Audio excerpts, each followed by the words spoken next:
Yo, it's GonGoon here. I just want to thank you for tuning in to the very first episode of Leagueology. Now before I get into the actual content, I would like to ask you a question. How many deaths do you average a game? If your answer is above 0, then this video is for you. What I'll be attempting to do in this video is make you aware of your bad habits and of the mistakes that other players make so that you may be able to capitalize on them. We won't go over every death presenting situation, but we will cover the basics and deaths that can be easily prevented. Well, that's enough talking. I know you're here to see what I have to offer, so let's begin. We're gonna go over a few type of deaths that I see happen quite often, perhaps a bit too much, in solo queue. First off, let us discuss overstaying. If you look here, you'll see that I have Nasus really low. He's at about 40% HP, he has no potions. So ideally in this situation as Nasus, you would just recall. I'm Jax on level 3. I can't push hard. So Nasus recalls now, he should make it in time to get most of the creep wave. But instead, Nasus chooses the more genius alternative, which is staying in lane. And let's see how that works out. So Nasus walks a little too far up. I jump on him with my Empower activated, ignite him, and then flash auto attack. Now if he had just gone back, he would not have gotten destroyed by the empowered smack. This is one of the most common mistakes in League of Legends, regardless of elo. People often misjudge the enemy's damage and the amount of damage their champion can tank. We are now going to move on to our next topic, which is also another common mistake. We're going to look at a few examples of bad recalls, and we're going to discuss what makes these recalls so bad. Now Aurelia is at very low HP, and if she doesn't recall, then I'll kill her. However, she makes the wise choice in going back, but she recalls in a very poor location, and I'm able to capitalize on that by cancelling her recall, which makes her stay for an extra 10 to 15 seconds and denies her even more CS. Alrighty, let us move on to the next example. So I'm pushing this wave up, thinking of diving Jarvan in the tower. I have Ignite and pretty much all of my skills up. But wait, I see Riven recalling. I jump to Jarvan and one tick of Ignite kills Riven. And I would just like to thank Riven for giving me such a free kill. If she had taken not even 5 more steps, I would not have gotten that kill because I would not have had vision on her. And that kill allowed me to snowball the game. So man, it just goes to show you how big of an impact that one kill has. So before you recall in a bad place again, just think about it. Just take those extra 2 to 5 seconds and find a safer place, and you won't have to worry about being killed or having your recall cancelled. Another problem that I see happen quite often in solo queue is face checking. Face checking happens when you enter a location that you don't have vision on. And then since in low elo, people tend to buy less wards, you experience face checking more frequently in lower elos. Now I see LeBlanc forming top lane, and I know more than likely after she finishes forming top, she's gonna rotate to mid lane. So I sit here and wait for my prey. Now if they had this bush warded, then they would know I was here. And so, as she approaches, I charge up my counter strike, I stun her before she can react, and I get a lot of burst damage off. And then I just kill her.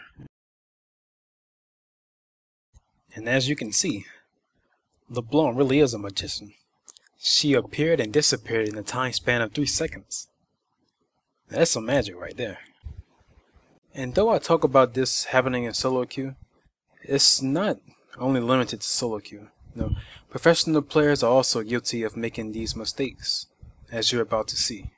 Now this clip is from the World's Championship. You know, where those skilled players play at. But let's take a look at a couple of not so skilled things that they do. Now, I'm no commentatorologist, but I'll try my best to commentate and explain, what exactly is going on and what's so bad about it. An SKT just killed Syndra. Now they pushing mid as 5. OMG is in a really poor position and they can't defend. Aatrox is overextended, he gets Charm, and his passive is Pop. Zyra comes in from the side and tries to save the tower, but due to a poor decision of attempting to save the tower, she's put in a very poor position, and SKT catches her and collapses. Now because Aatrox has to go back, because Syndra just died, because Zyra died, SKT gets a lot of free damage on the second tower. Vayne is by herself and Zac is bottom, so there's not much OMG can do about this. Alright. Now what OMG should be doing right now, they should give this tower up. They can't defend 2v5, plus Aatrox is on the way. If they just back off and get this tower up, SKT wouldn't be able to continue pushing. But instead, they overextend a bit, Syndra gets Charm, and she dies. Then SKT just takes the tier 2 tower. Vayne ults, tumbles in, trying to make a play, but she fails miserably, like terribly. And Aatrox gets Charm, he dies again. Zyra comes in, but she can't do anything 1v5. She gets caught again, dies. And off of that push, because OMG made such poor decisions, because they had very poor positioning, SKT capitalized on it, caught them multiple times, and was able to take an inhibitor for free 12 minutes into the game. To sum it all up, I'm going to display most of what we talked about on this board, and we're just going to discuss it more thoroughly. Poor positioning is when you're overextended, or in a place where you aren't supposed to be, and have to blow skills or summon spells to get you out of a poor situation. This includes positioning for team fights as well. AD carry should not be in the front, and tank should not be in the back. One of the reasons why SKT was able to get such a huge advantage in that one push was due to all of OMG having really poor positioning. Poor decision making is basically when you fail to analyze the situation properly. You engage on someone with no vision of their jungler, only to get ganked and die. Or deciding to form the minion wave over at top lane as the jungler when your team is trying to contest dragon. Improving your decision making is one of the best ways to improve your overall performance. As for staying in lane too long, just don't do it. If you're getting pushed to your tower and you know the enemy has high kill potential on you, just back off. Don't be greedy, just kill those creeps up. In the worst case scenario, the enemy dives you and kills you, which gives him a huge advantage and you still miss out on the creeps. In the best case scenario, you can stay in the range to get experience from the creeps, but you're too low to actually last hit them. And the best way to deal with this situation is to never get into it. Always buy potions whenever you base, and learn to trade more efficiently so you don't get put into this situation. When you need to recall, take those extra 2 to 5 seconds and walk further away. This will prevent most instances where your recall will be cancelled. It's best to recall in bushes or near your tower. Your enemy cannot see inside of bushes unless they are warded, so they will have to walk inside them and check them, and most of the time you'll have already left, which just wastes the enemy time. Recalling under the tower will scare most people away, but make sure you recall a few steps behind your tower, so they can't cancel it with the range ability or potentially dive you if you are low enough to be killed. When you check any forum, or any League of Legends community, you'll more than likely see various threads telling you to ward. And you should. Wards win games. Games can be lost simply due to your team not having vision and needing to face check certain locations. For example, most professional teams will remove wards from the area around Baron, so that the enemy team has to face check and see if the enemy is doing Baron, which can lead to that team getting aced. And you shouldn't ward simply so you don't have to face check. Vision is power. Knowing where the enemy team is enables you to either counter their plays or avoid them. Wards can even be used in team fights. If the enemy is trying to escape or bait you into a brush, a quick ward will give you vision, which allows you to pursue the enemy or dodge any incoming threats.